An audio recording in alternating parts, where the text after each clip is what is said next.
大家好，我是来自奇效实验室的范雪伦，今天要和大家分享怎么利用冷冻青梅加上其他水果，快速做出适合夏天、健康又充满风味的速成糖浆。速成糖浆全程都是透过低温冷藏制作，非常简单且容易保存，掌握了原理就可以变化出各式各样的水果风味糖浆。首先来做我最喜欢的青梅搭配黄柠檬。冷冻青梅因为果子里的水分经冷冻结晶后，细胞必被破坏，果汁与香气很容易被释放出来，可以直接使用，不需要切或拿叉子搓动。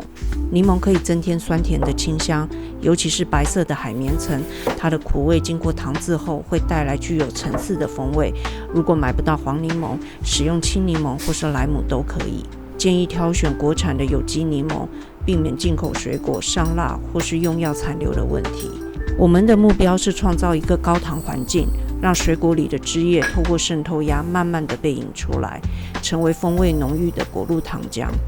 而砂糖就是性质稳定的基础选择，未精炼的二砂糖还能带来柔和的矿物味以及糖蜜香气。蜂蜜比起砂糖带有更丰富的风味，但是它本身含有将近 20% 的水分，而且是个会发酵的食材。配方中蜂蜜加的越多，糖浆的风味也会变化的越快。这个配方的水果总重量是570公克左右，总含糖量换算后约394公克，糖约为水果重量的 69%， 属于低糖配方。配方的详细说明可以参考资讯栏位。第二天你可以明显就看到果汁开始渗出，有空的话可以稍微倒过来摇一摇，当然没时间也没关系，并没有太大的影响。刚摇晃完毕，看到液体产生泡泡，这是因为摇晃这个动作所产生的，和发酵没有关系。像这样充满大量蜂蜜的配方，也要到大约2周左右才会开始发酵，因此不用担心排气的问题。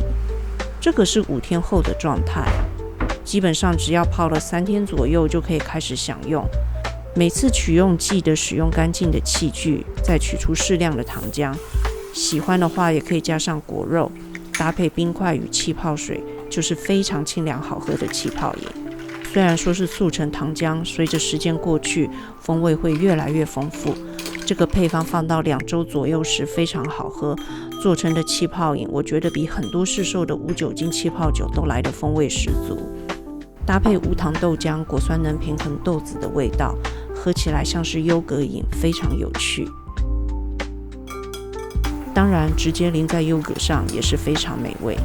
要注意的是，像这种加了很多蜂蜜的配方，约2星期后可能就开始发酵了。如果放在冰箱完全没有碰，还是可以看到糖浆开始冒泡，那就代表发酵已经启动了。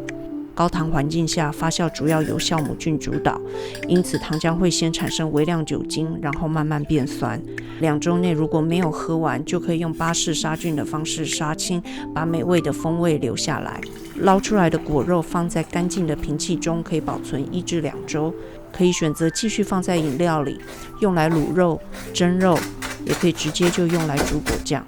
果酱的做法其实也很随性简单，去掉青梅果核，依照个人喜好，看要不要加入一点柠檬后剁碎，加入适量的水，补上一点糖，用微微的小火煮到浓稠即可。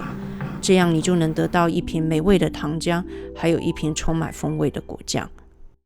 熟悉做法后，你也可以改使用别的水果来搭配冷冻青梅，像是充满果酸与香气的红肉梨，记得要切开并且去掉种子，让果汁能够快速渗出。红肉梨的版本，我使用的水果总重量是455公克，糖类的总重换算后大约是390公克，是水果重量的 86% 左右，属于高糖配方，可以保持稳定的状态更久。大家制作的时候可以变化看看，找到自己喜欢的风味与做法。加了红肉梨的糖浆，颜色非常漂亮，像宝石一样充满光泽，和青梅的香气非常搭配，无论是大人还是小孩都非常喜欢。像这样制作天然糖浆的方式，简单、快速，并且零失败。在炎热的夏天里，只要冰箱准备着一罐，随时随地就能轻松制作充满风味的冷饮，也就再也找不到出门买饮料的理由了。夜晚小酌时加入一点蒸馏酒，就能轻松变身为气泡鸡尾酒。希望大家喜欢今天的内容，我是来自起笑实验室的范雪伦，希望你今天也吃得很好，我们下次见。